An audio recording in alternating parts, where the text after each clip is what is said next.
Hey guys, RC Anime here. Today, I want to talk about a topic that I know everyone's familiar with. We've all seen it done countless times before, and it's something we probably don't pay much attention to because of that. Camera movement. One of the best ways to make a scene stand out is to have the camera move. It's an indispensable feature to filmmaking, and I don't think there's a single director who hasn't done it. Of course, we're talking about anime, so technically there is no camera.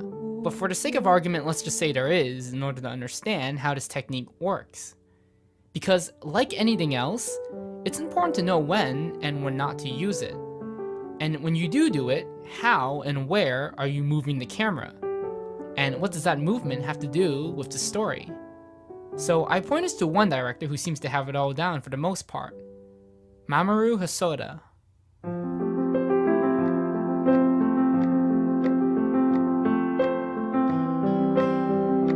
Now, what's important about Hosoda is that he tends to avoid camera movements whenever possible.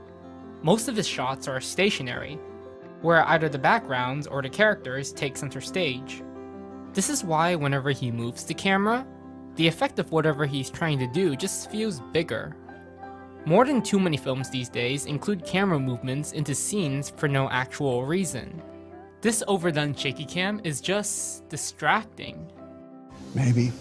The most important thing to know first is that if your camera movement doesn't carry any emotion or reflect the scene in any way, it's probably better to do without it.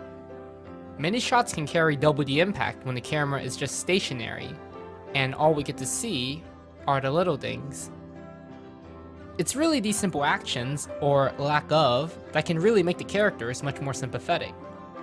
Hosoda knows this, and he's given this treatment to some of his best sentimental scenes, ranging from scenes where love blooms to ones where it departs. These stationary shots work so well because it gives us an objective view of the events unfolding before us.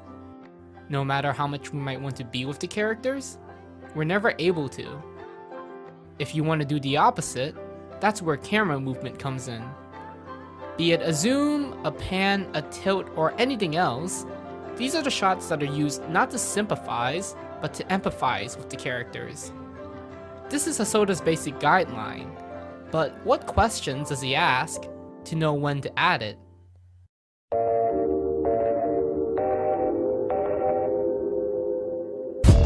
For starters, how does the movement relate to the character?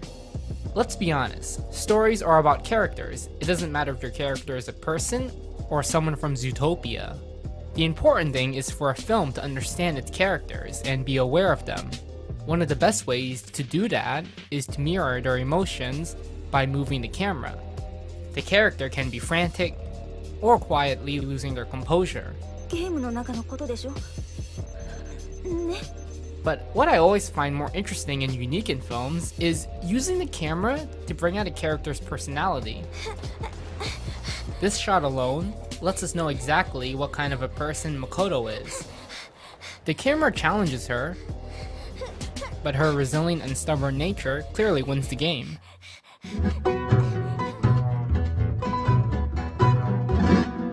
Second is, how does the movement reflect the mood of a scene? The motive of any scene is to get the point across. There is always something there for the audience to emotionally react to. And camera movements are an easy way to convey different moods. You can have a slow foreboding zoom, track an early morning rush, follow a panicking POV, or deliver one of the greatest scenes of all time. This might be bold to say, but I think human emotion is universal. Certain shots tagged with certain contexts inherently carry specific pathos.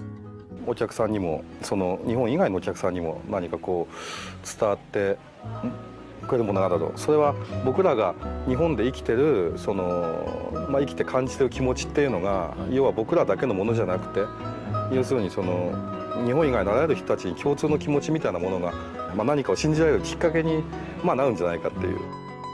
One thing I love about films is that it doesn't matter if the film is from Argentina, Taiwan, or Hollywood.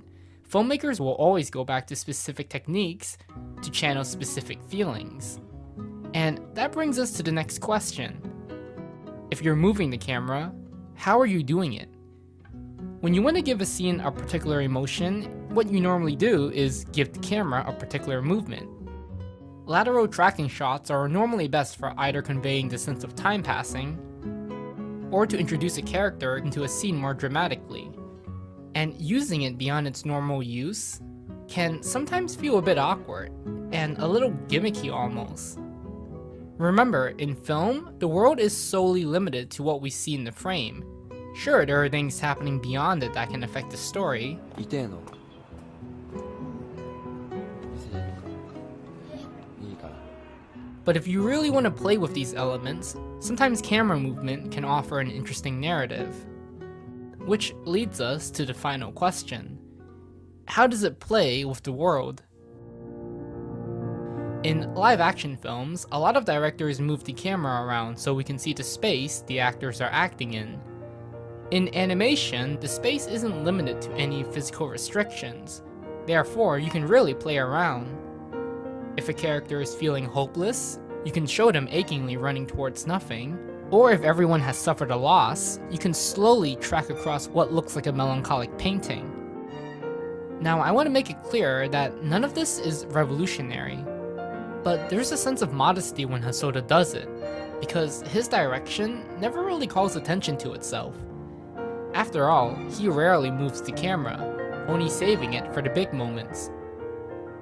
There are plenty of good films in anime that use a ton of camera movements, but when they do it, there's still usually an emotional resonance to them. But Hosoda's a minimalist, and I think that's one of his greatest strengths as a filmmaker.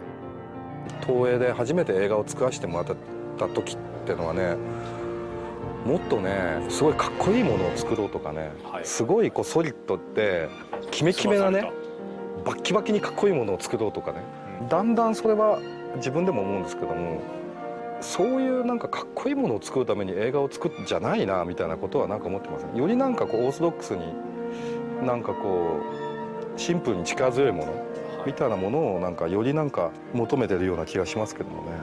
So the next time you notice a filmmaker move the camera, ask yourself if the movement is motivated and if you get any sort of emotion from it.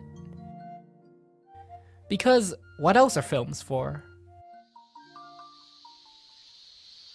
まだ見ぬあなた会えますようにお腹をさすりいつも願った